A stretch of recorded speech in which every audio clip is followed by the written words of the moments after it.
semuanya, nama saya Anggun Susilawati, NIM saya 12011184046 dari kelompok 2. Di sini saya akan menjelaskan tentang setting produk strategi. Nah, sebelum itu saya akan menjelaskan sendiri tentang apa itu produk karakteristik dan juga classification.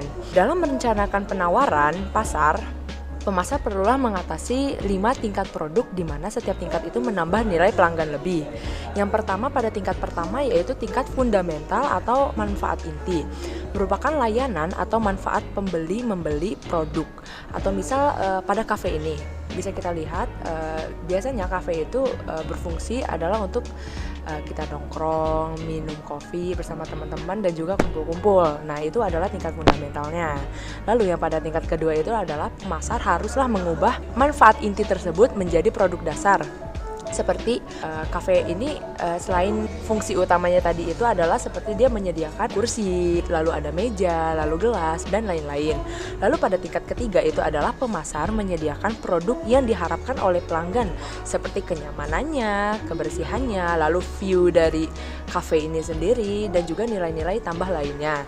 Lalu pada tingkat keempat yaitu adalah pemasar menyediakan produk ditambah yang melebihi harapan pelanggan seperti nilai tambah dari tingkat ketiga yang tadi itu. Lalu pada tingkat kelima berdiri produk potensial, di mana mencakup semua kemungkinan pembesaran dan transformasi produk atau penawaran mungkin akan mengalami di masa depan.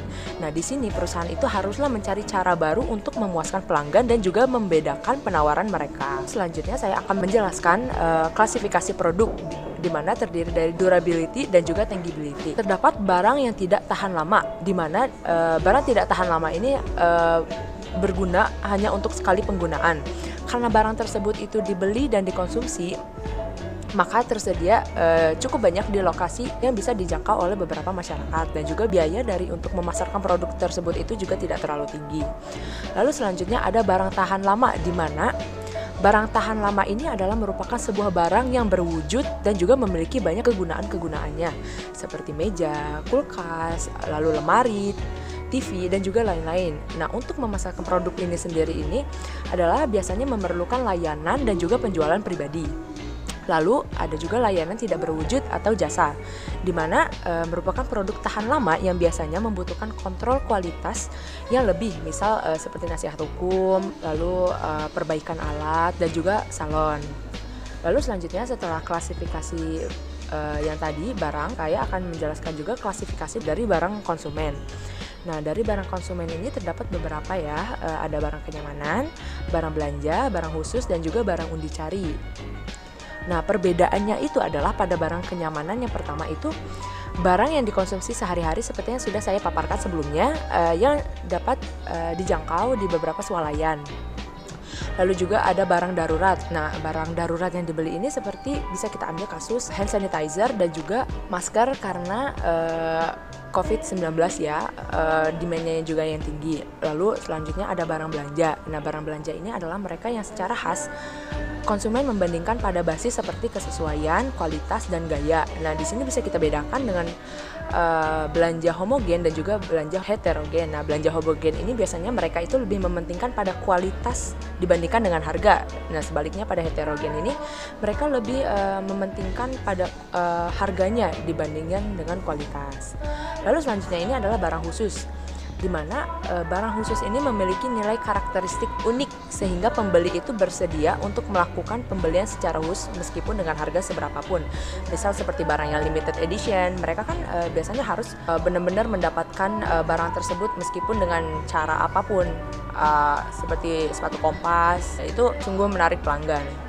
Lalu ini adalah barang undi cari, adalah mereka konsumen yang tidak tahu tentang atau biasanya berpikir untuk membeli seperti asuransi jiwa, batu nisan, dan juga pemakaman plot. Nah, di sini mereka itu adalah untuk membeli dan tidak tahu kapan digunakan. Lalu selanjutnya adalah klasifikasi barang industri. Nah, industri sendiri ini tidak akan jauh dari kata material dan juga bagian material, di mana merupakan bagian dari barang industri seperti bahan baku dan juga bahan yang diproduksi. Bahan baku sendiri ini terbagi menjadi dua, yaitu ada produk pertanian dan juga produk alami, di mana produk pertanian ini lumayan banyak dalam pasokan. Sebaliknya, produk alami ini cukup terbatas dalam pasokannya. Lalu selanjutnya saya akan membahas tentang diferensiasi. Nah, apa sih diferensiasi ini? Nah, diferensiasi produk ini adalah upaya dari suatu perusahaan untuk membedakan produk yang dimiliki dari produk-produk pesaing dalam sebuah sifat yang membuatnya lebih spesial atau diinginkan. Atau menurut Kotler sendiri, diferensiasi produk ini adalah penawaran produk perusahaan yang mempunyai sesuatu yang lebih murah, lebih cepat, lebih baik, yang akan menciptakan nilai lebih tinggi bagi konsumen dibandingkan dengan para pesaing. Lalu selanjutnya, ada apa aja sih di produk diferensiasi ini? Nah, yaitu yang pertama, adanya bentuk, fitur, lalu kualitas kinerja, kualitas dari pembeli, daya tahan, keandalan, perbaikan, gaya, dan juga custom. Nah, di sini saya akan menjelaskan setiap yang saya sebut tadi, yaitu kriteria-kriterianya. Yang pertama itu adalah bentuk. Nah, bentuk sendiri ini memiliki banyak produk yang dapat dibedakan dalam bentuk, baik dari ukuran, warna, dan juga struktur fisik suatu produk tersebut. Lalu adanya fitur. Fitur sendiri merupakan sebagian besar produk yang dapat ditawarkan dengan berbagai fitur yang melengkapi fungsi dasarnya. Perusahaan dapat mengidentifikasi dan memilih fitur baru yang sesuai dengan mensurvei pembeli baru, dan kemudian menghitung nilai pelanggan versus biaya perusahaannya. Lalu adanya kualitas kinerja, di mana karakteristik utama produk beroperasi. Lalu kualitas pembeli yang sesuai mengharapkan kualitas kesesuaian yang tinggi, sejauh mana semua unit yang diproduksi identik dan memenuhi spesifikasi yang dijanjikan. Lalu adanya daya tahan, yaitu ukuran dari masa pakai produk tersebut. Dan juga ada keandalan, adalah ukuran probabilitas bahwa suatu produk tidak akan mengalami kegagalan fungsi. Lalu adanya perbaikan, mengukur kemudahan memperbaiki produk saat mengalami kegagalan fungsi. Lalu adanya gaya, yang menggambarkan tampilan dari produk tersebut. Lalu selanjutnya adalah custom. Nah, custom ini adalah disesuaikan produk dan pemasaran, memungkinkan perusahaan untuk menjadi sangat relevan dan berbeda dengan mencari tahu persis apa yang diinginkan oleh seorang konsumen. Lalu selanjutnya adalah pelayanan diferensiasi.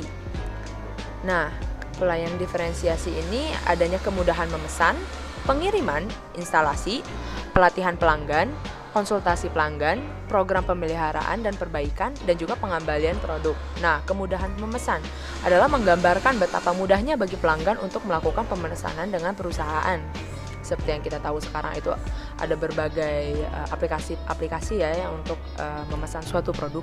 Lalu selanjutnya ada pengiriman. Nah, pengiriman mengacu pada seberapa baik produk atau layanan dibawa ke pelanggan, termasuk dengan kecepatan, ketepatan, dan juga perawatan selama proses berlangsung. Nah, lalu ada instalasi. Nah, instalasi mengacu pada pekerjaan yang dilakukan untuk membuat produk beroperasi di lokasi yang dirancanakan. Lalu ada pelatihan pelanggan yang membantu karyawan pelanggan menggunakan peralatan vendor dengan baik dan benar. Lalu ada konsultasi pelanggan yang mencakup data, sistem informasi, dan layanan saran yang ditawarkan penjual kepada pembeli. Lalu ada pengembalian produk atau yang bisa kita sebut dengan refund ya. Dan juga program pemeliharaan dan perbaikan yang membantu pelanggan menjaga produk yang dibeli tetap berfungsi dengan baik. Sekian dari saya, terima kasih. Saya Nuraini Nisa Maharani. Di sini saya akan menjelaskan tentang desain dan luxury product. Yang pertama adalah tentang desain. Desain adalah totalitas fitur yang mempengaruhi sebuah produk terlihat, terasa, dan berfungsi terhadap konsumen. Desain menawarkan manfaat dan fungsi estetika dari sebuah produk, baik dari sisi rasional maupun sisi emosional kita.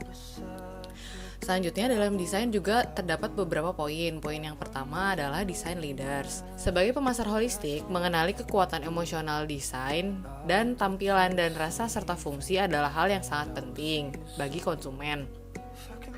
Banyak sekali merek-merek yang menonjol di kategorinya karena penampilan yang menarik dan juga cara kerjanya yang efektif dan efisien. Beberapa negara telah mengembangkan reputasi yang kuat dalam keterampilan dan prestasi desain mereka. Contohnya adalah negara Italia dalam pakaian dan furnitur, dan Skandinavia dalam produk yang dirancang berdasarkan fungsionalitas, estetika, dan lingkungan sekitar.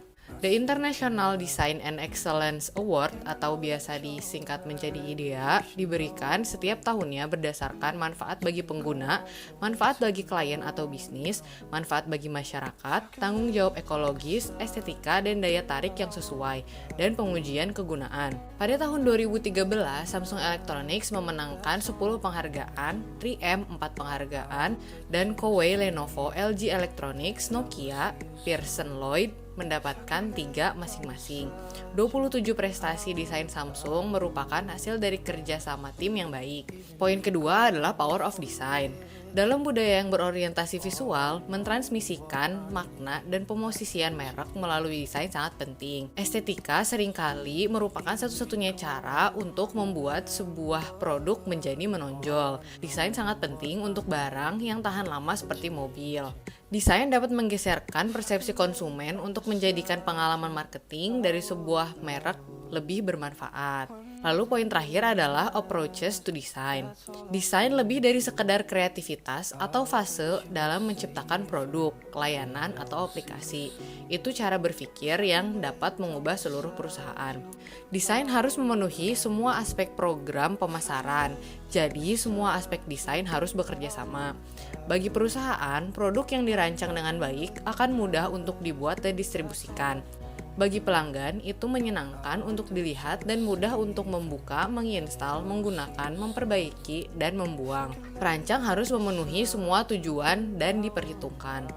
Memikirkan sebuah desain adalah pendekatan yang sangat didorong oleh data dengan 3 fase, yaitu observasi, mencari ide, dan implementasi. Dalam memikirkan sebuah desain juga membutuhkan studi etnografi, intensif konsumen, sesi kreatif brainstorming, dan kerja tim kolaboratif untuk memutuskan bagaimana membawa ide desain menjadi kenyataan.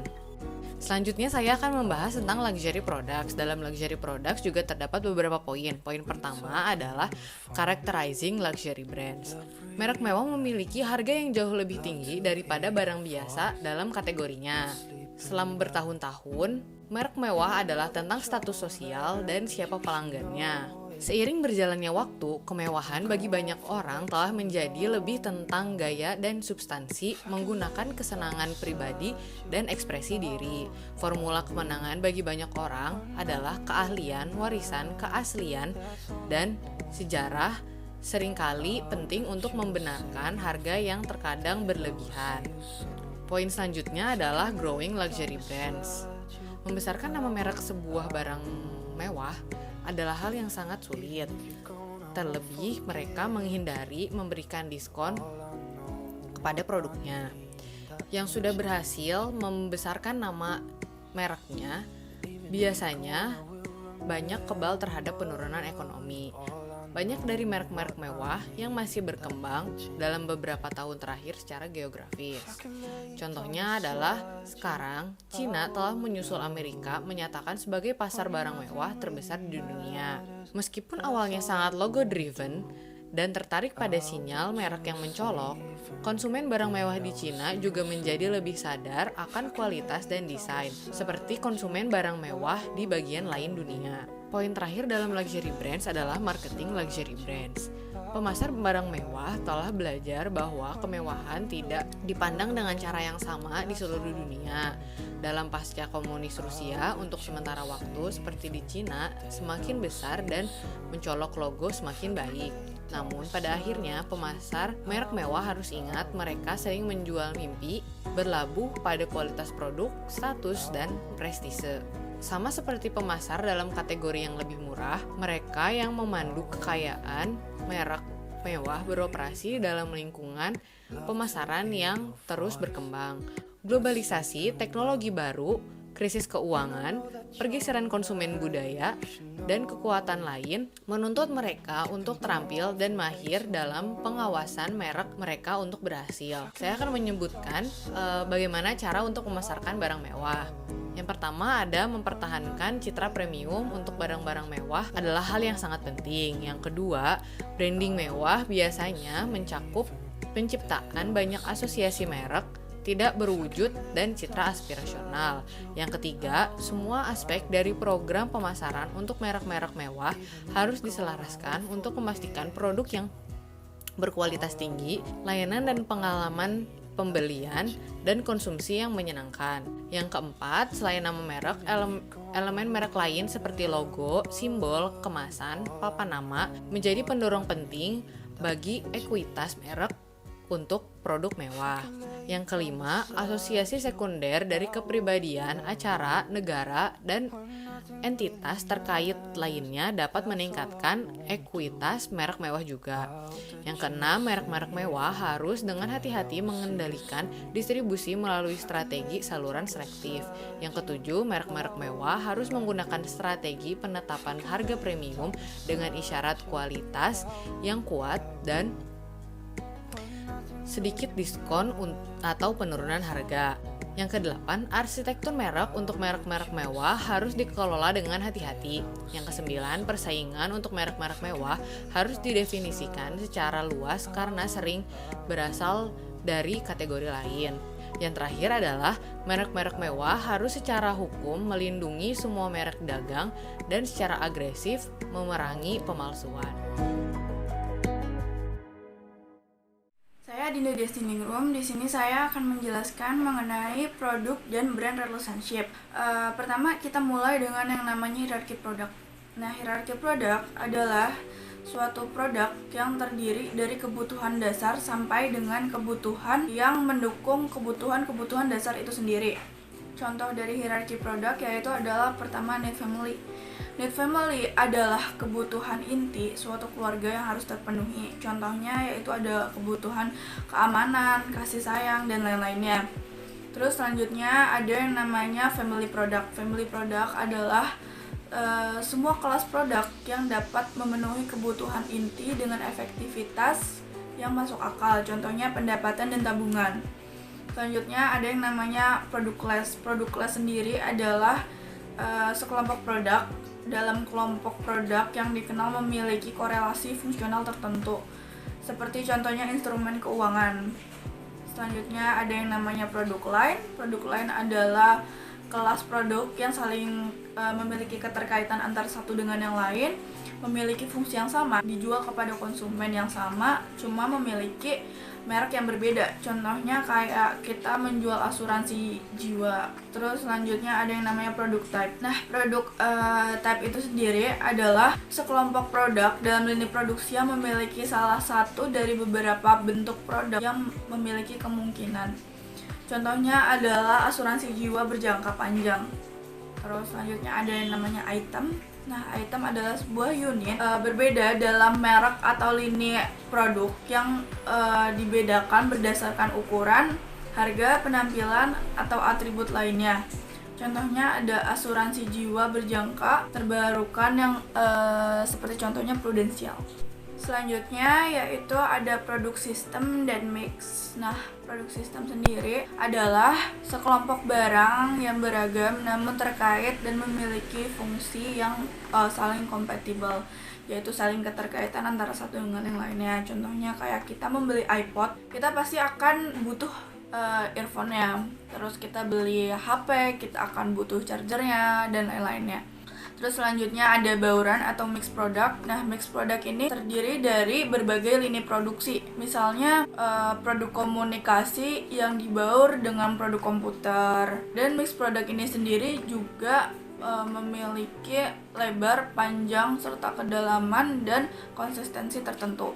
Terus selanjutnya ada yang namanya product line analysis. Product line analysis adalah sekelompok produk yang saling berhubungan erat karena memiliki fungsi yang sama, dijual dengan kelompok yang sama, dan dipasarkan melalui beberapa outlet. Jadi misalnya kita kita makan di suatu tempat atau enggak kita beli barang di suatu tempat dan mereka memiliki cabang yang lainnya gitu. Terus selanjutnya ada product line length, yaitu di sini adalah panjang lini produksi yang menunjukkan jumlah produk yang berbeda di dalamnya. Dan dampaknya apabila variasi produk dalam lini produksi itu meningkat, akan meningkatkan biaya, akan terjadi persaingan antar produk dan lain-lainnya. Terus selanjutnya ada yang namanya product mix pricing. Ini keterkaitan mengenai harga pada suatu produk tersebut. Contohnya yaitu cost plus, competition base. Terus selanjutnya ada yang namanya skimming dan penetration. Nah, penetration ini kayak penetapan yang dirancang untuk mendapatkan mangsa pasar dengan memperkenalkan produk atau layanan baru pada titik harga rendah untuk mendorong konsumen mencoba produk tersebut.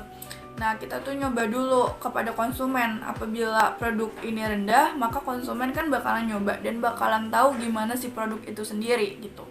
Selanjutnya ada yang namanya SEO branding dan ingredient branding. Nah, tujuan dari penerapannya yaitu karena kompetisi barang semakin ketat dan kita memiliki target penjualan agar produk kita semakin eksis, maka kita perlu menerapkan strategi-strategi tertentu untuk tetap menjualkan barang kita.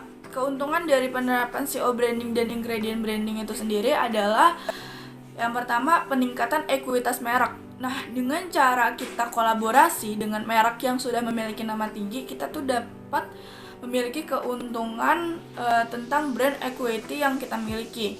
Selanjutnya, peningkatan volume penjualan. Nah, dengan cara kita kolaborasi, kita tuh dapat meningkatkan volume penjualan dan berdampak kepada target penjualan yang telah kita tentukan.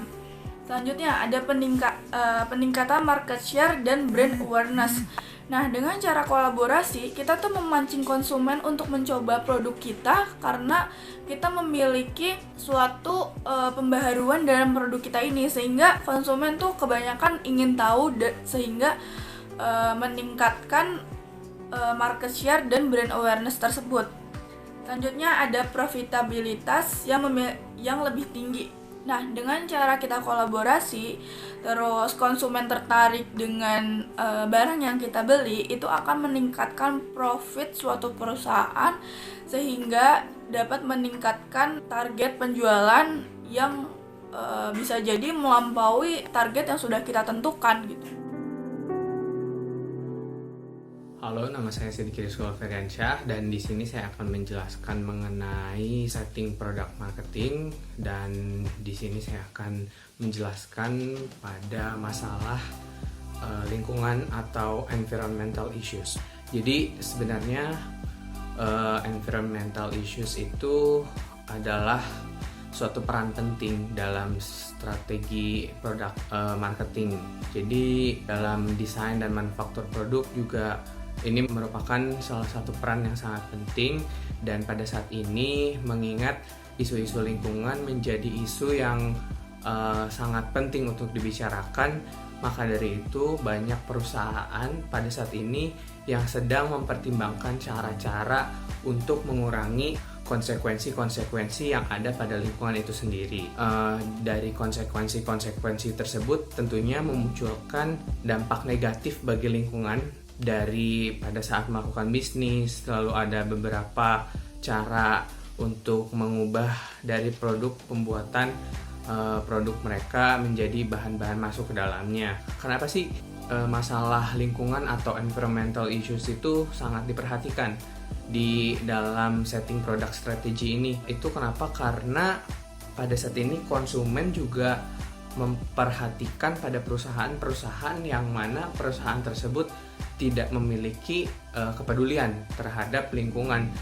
Seperti konsumen akan lebih mengharapkan kepada perusahaan untuk melakukan perubahan-perubahan untuk mengatasi masalah mereka. Misalnya, apabila konsumen ingin mendapatkan suatu produk, maka mereka akan memperhatikan bagaimana suatu produk itu akan diproduksi oleh sebuah perusahaan atau manufaktur. Lalu juga apabila kebutuhan konsumen tidak terpenuhi, maka persaingan akan muncul dari segala bentuk ketika perusahaan berusaha untuk menemukan cara. Ada beberapa cara sebetulnya yang kami baca untuk melakukan suatu masalah atau mengatasi suatu masalah mengenai isu-isu lingkungan ini atau environmental issues dalam satu perusahaan. Yang pertama adalah orientasi strategi. Orientasi strategi ini dilakukan dengan cara men-scan lingkungan persaingan dan komitmen sumber daya termasuk komponen kritikal proses perencanaan untuk kesuksesan strategi dalam menghadapi kondisi lingkungan yang selalu berubah-ubah. Lalu agresivitas bersaing, juga keberanian dalam mengambil sebuah resiko, lalu dukungan pemasaran dan kreativitas inovasi.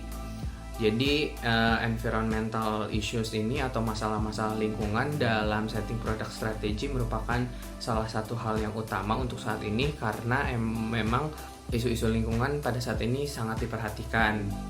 Begitu. The world is too small. Selanjutnya ada packaging, labeling, warranties, dan guarantees. Yang pertama, packaging. Packaging atau pengemasan itu biasanya menjadi bungkus terluar dari suatu produk. Kalian pasti kan pernah beli produk, udah pasti lah ya.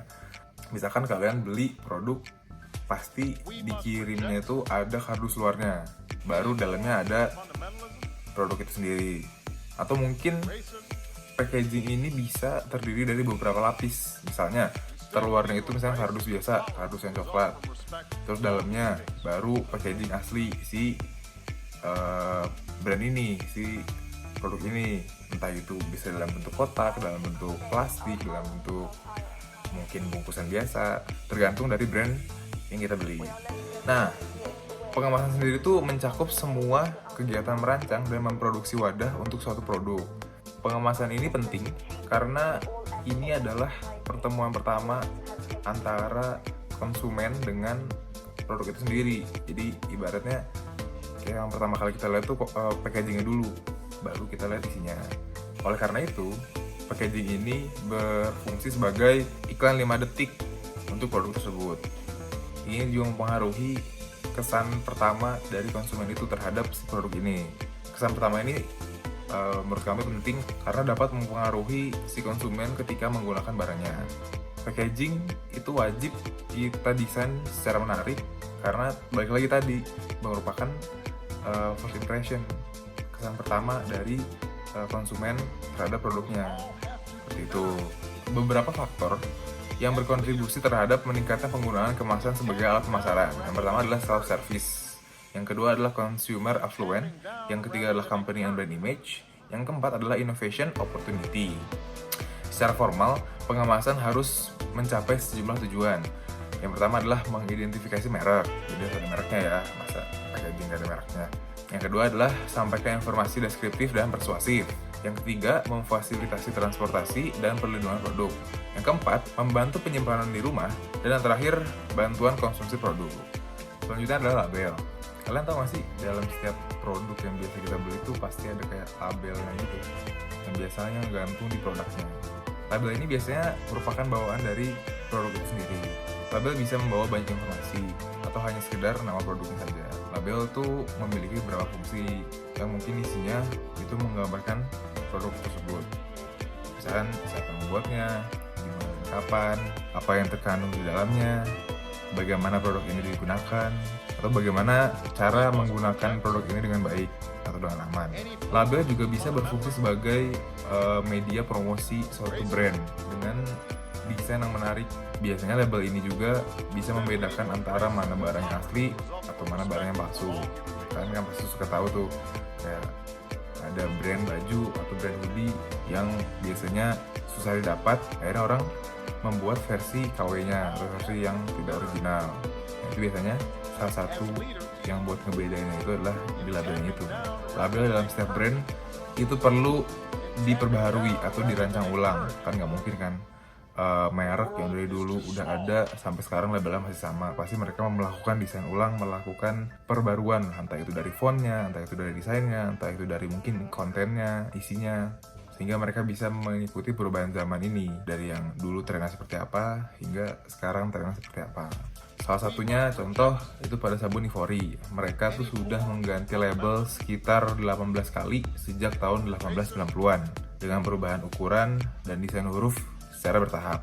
Perusahaan dengan label yang sudah menjadi ikonik perlu berhati-hati dalam melakukan pembaharuan label karena mereka harus mempertahankan elemen-elemen branding kunci ketika melakukan desain ulang. Selanjutnya ada warranties dan guarantees. Apa sih warranties dan guarantees itu? Dari artinya sendiri, warranties itu adalah jaminan. Semua penjual wajib bertanggung jawab secara hukum untuk memenuhi ekspektasi pembeli. Jaminan adalah pernyataan formal tentang kinerja produk yang dirilis oleh pabrikan. Produk yang masih dalam garansi dapat dikembalikan ke pabrik atau pusat perbaikan yang ditunjuk untuk melakukan perbaikan, penggantian, atau pengembalian uang, baik tersurat maupun tersirat. Jamin dapat ditegakkan secara hukum. Garansi ini dapat diperpanjang dan kontrak layanan yang sangat menguntungkan bagi produsen dan pengecer. Analis memperkirakan bahwa penjualan garansi telah menyumbang sebagian besar dari laba operasi Best Buy. Untuk barang elektronik, saat ini jaminan masih menghasilkan keuntungan. Walaupun banyak dari konsumen yang jika barangnya rusak, mereka lebih memilih untuk bertanya kepada teman atau memperbaiki sendiri. Sekian dari kami. Kurang lebihnya Mohon maaf. Wassalamualaikum warahmatullahi wabarakatuh.